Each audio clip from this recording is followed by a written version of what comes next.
नमस्कार किसान साथियों, कैसे हैं आप। उम्मीद करता हूं बहुत ही बढ़िया होंगे। किसान साथियों, गेहूं की फसल से शानदार उत्पादन लेने के लिए ज़रूरी है कि गेहूं की फसल में लंबी और मोटी बालियां आनी चाहिए, तभी हमारा उत्पादन जो है एकदम शानदार निकलेगा। गेहूं की फसल में जितनी लंबी और मोटी बालियां आएंगी उतना ही उनमें ज़्यादा दाने बनेंगे। जितने दाने बनेंगे किसान साथियों, उतना ही हमारा उत्पादन भी बढ़ेगा। इसके लिए हमें एक शानदार फार्मूले वाला स्प्रे गेहूं की फसल में सही समय पर करना पड़ेगा, जिससे आपकी गेहूं की फसल में किसान साथियों लंबी और मोटी बालियां निकलेंगी। बालियों में ज़्यादा से ज़्यादा फूल आएगा और जितना ज़्यादा फूल आएगा उतना ही दाना बनेगा। किसान साथियों, वीडियो में आपको अच्छी तरीके से पूरी जानकारी बताएंगे।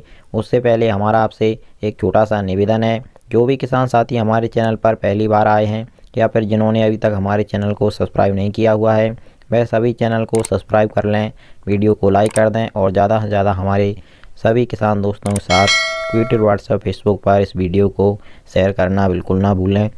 किसान साथियों, गेहूं की फसल में जब गबूट अवस्था आती है, बालियां बनने की प्रोसेस शुरू होती है, वही सही समय होता है। तब हमें एक स्प्रे गेहूं की फसल में करना होता है और इसी समय पर एक सिंचाई भी गेहूं की फसल में हमें करना बहुत ही ज़रूरी होता है। इस समय पर गेहूं की फसल में नमी की बिल्कुल भी कमी नहीं होनी चाहिए।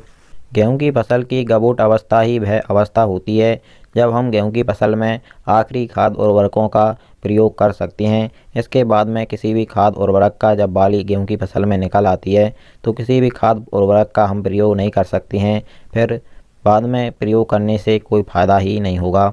इसीलिए हमें जो भी खाद उर्वरक रह गए हैं, पहले से हमने गेहूं की फसल में उनका प्रयोग नहीं किया है, तो गबूट अवस्था तक ही हम उनका प्रयोग कर सकते हैं।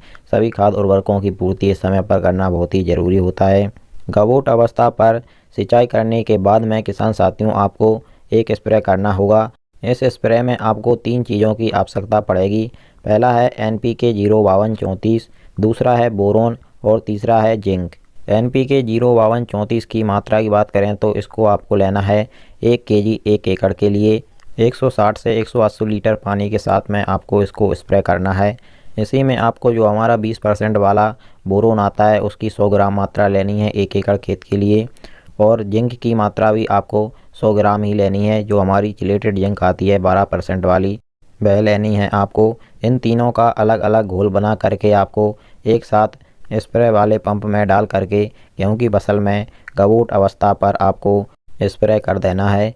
इन तीनों चीज़ों से क्या हुआ किसान साथियों, आपकी गेहूं की फसल में फास्फोरस और पोटास की पूर्ति हो जाएगी। गबूट अवस्था से बालियां बनने तक गेहूं की फसल को फास्फोरस और पोटास की ज़्यादा आवश्यकता होती है, और इसमें हमने जो बोरोन मिलाया है उसका महत्वपूर्ण कार्य यह रहेगा, जो आपकी बालियों में ज़्यादा से ज़्यादा परागण की क्रिया होगी, फूल बनेंगे, फूल से दाना बनेगा, दाना चमकदार बनेगा, मोटा बनेगा और वजनदार बनेगा।